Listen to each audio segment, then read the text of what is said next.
Shanghai Disneyland, or Disney World, whatever it is. It's one of those things. Has now a Zootopia land, and they opened a new attraction called Zootopia Hot Pursuit, and it looks like kind of looks like a mix of like a hybrid of an actual environment, an actual set meets like the digital like screens where you're sitting in a little police car and you're off to basically catch criminals for the ZCPD. And so I was like, this is actually really cool. I was like, why is it that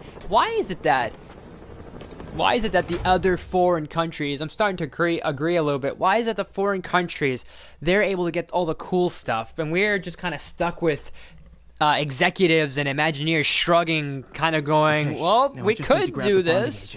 We might do this. Too many blue sky ideas, if you ask me. A lot of not much of ideas actually being made and actually happening, and a lot of, oh, we could do this. We might replace dinosaur with Indiana Jones. We might add Encanto the Animal Kingdom.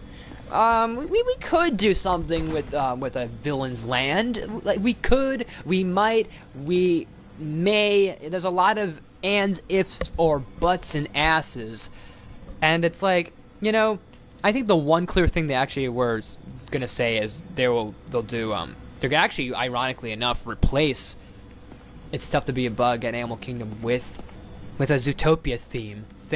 It's funny enough that we're gonna get our own Zootopia thing, but I'm wondering that, you know, with this new Shanghai thing, this new Shanghai ride, if they can just take that and clone it over to where we are and have that. It looks fun. It looks cool. Like, honestly, it looks really good. And I don't know. I just love that. I just would love more attractions with animatronics and a lot of just environments and interacting. I don't have a problem with the fact that Bob Iger is kind of thinking about other countries. You know, I think it's great. I think that's the only upside to this, is that he's like, I want to think about all the other foreign countries that we have, with Disneyland Paris, with Hong Kong, with Tokyo, with Shanghai, and all these other things. Great. Wonderful. That's fine. That's phenomenal. Good for you. You know, you spend that money there. Fine. But, you know, like, yeah, even though recently that they have not reached $1 million lately with their movies, I still think there's some money that you could really put into with a lot of stuff. I feel like there's a lot of money and time that you could really put into with, let's say, I don't know, maybe actually finally finishing Epcot's refurbishment, because there's still those weird walls and there's other stuff that's there that, you know, could maybe get done, not quicker, but it's taking this long for this to get here. Whatever your whole big innovation and whatever updates to it, yet Shanghai had their announcement of that. Yeah, we're gonna give Shanghai a Zootopia thing and also the other stuff. Like what? Last year, maybe 2 years ago, and it's already finished. Feels like, I think, since 2019, maybe 28. No, actually, hold on. I don't even know when the actual original initial date that they said, hey, we're gonna do stuff with Epcot. Probably was 2019, maybe even 2020. And I get it, pandemic happens, but it feels like it's been forever now, with some of these things now kind of slowly coming into play and having to really put a pause on certain stuff. Even though, again, I feel like there's still another $1 million or $1 billion you have there that you don't have to like spend like burning in your pocket. But, you know, like, I don't know. It's definitely changed. There is definitely a change, because the thing is, when Bob Iger first came on to help be a part of Disney, things were looking pretty good. I mean, things were looking pretty decent, you know? And then the idea of him coming back was a little bit better than having Bob Chapek involved, because Chapek kind of messed things up a little bit. And now it's like, you're not helping the situation, Mr. Iger. Just saying, you know, not trying to getting like, oh, like I'm talking shit and bad mouthing people, but it's just like, you know, you could fix some things. You could really fix some things. Like what is it now? Like really, you hog all this money about the whole during the strike, but yet we can't use some of this money for now that we have actually the writer strike is over. You can't use this money for actually putting an effort at like our Disneyland or our Disney World, like literally in the U.S. Not that we need to be #1 priority over other countries, but it's like if you're willing to basically make a big land for bear in mind, two different lands, whether for the same Disneyland foreign park or not. One got a Frozen Land and another got a Zootopia Land. I think Shanghai got both, but still the point is, if you're able to put in that much effort to give these countries their fair share, it's like, hey, I'm not saying that. Don't say that. I'm making a point that, hey, if you're able to go ahead and say, hey, we'll make Shanghai our #1 priority and give them their stuff first, then maybe it's just about time to start actually coming up with good ideas for our parks, you know, instead of just going, well, we could do this or we could do that or maybe we won't do that. We don't know. Throwing all these ideas. I mean, the blue sky stuff sounded like, okay, maybe it was just to kind of create feed, you know, kind of get vloggers and Disney World fans and park fans to kind of go, oh, what does this mean for Disney parks and all this other stuff. But it seems a little like as if though it's just kind of like, hey, let's just stall for time and then figure out what we're gonna do, you know, like I don't know. You're willing to put effort into. I'm basically saying you're willing to put an effort to other Disney parks, but you're not willing to put an effort to ours. That's just really. I don't know. I don't know. I get it. You want to be nice to everybody because, like, hey, we need Shanghai, we need Hong Kong, we need China, we need Japan because we need to be buddies with them and all this other stuff. But let's still be fair, you know. I mean, if you want to give so much effort to other people, don't disclude the ground which you originally founded.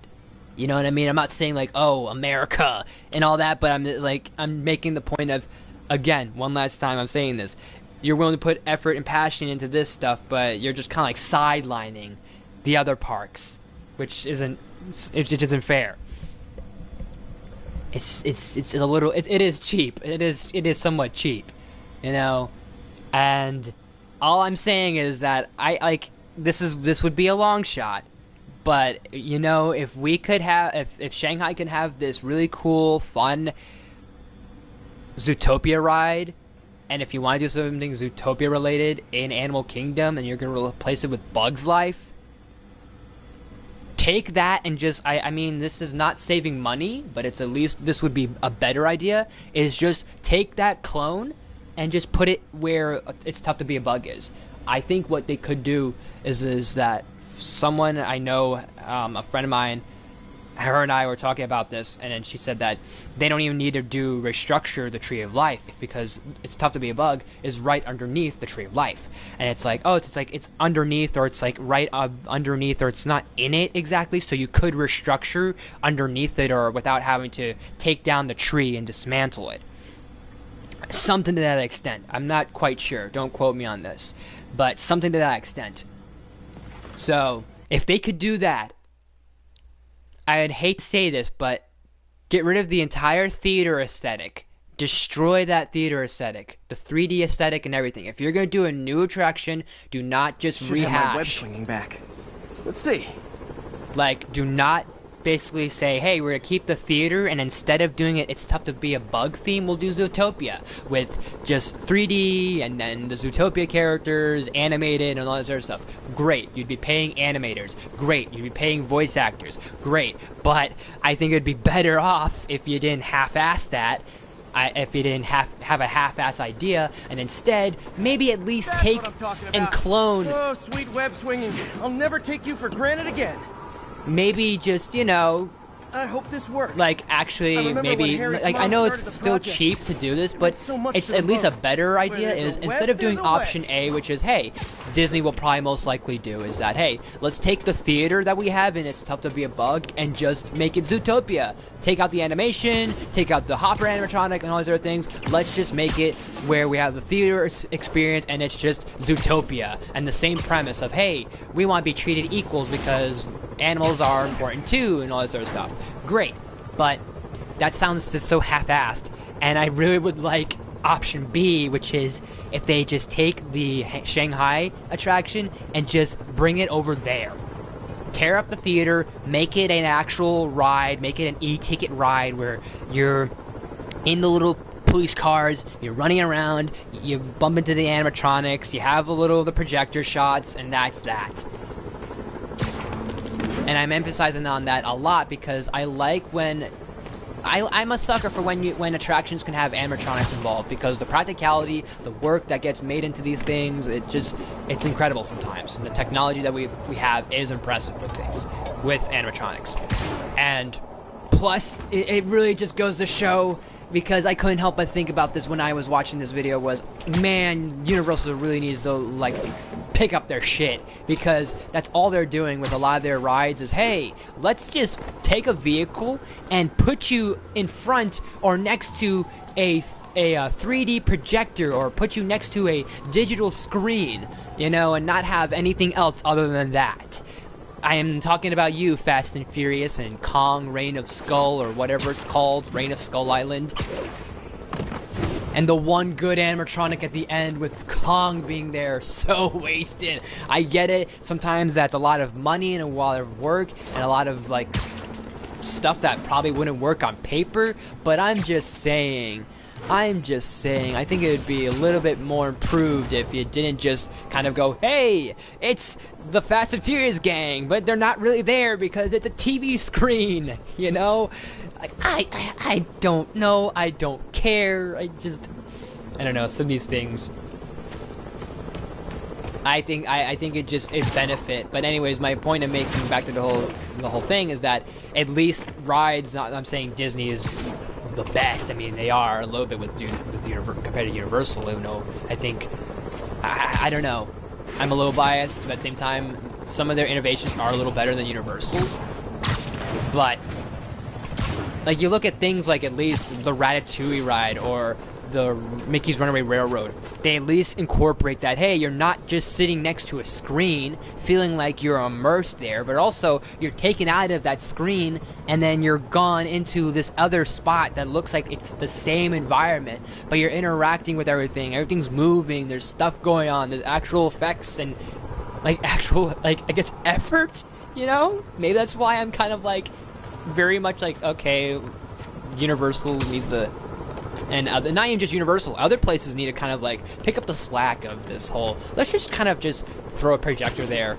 I get it, it'd be pretty hard to get a giant size Kong animatronic to move and operate. I mean, we've seen how Expedition Everest kind of went with the Yeti. That's now kind of unfortunately broken, but just, I don't know, I'm just saying that I'd rather have animatronics than just a digital projector any day.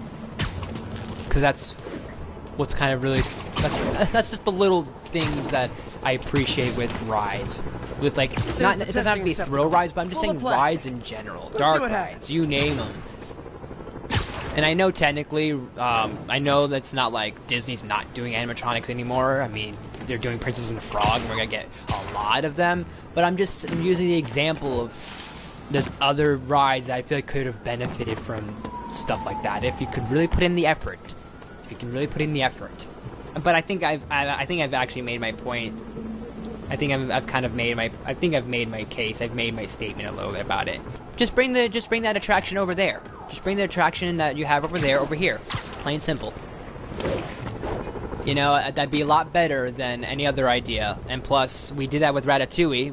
Disneyland Paris had the idea of, hey, Ratatouille. And then we looked at it and said, why don't we take that over to Epcot? Case closed.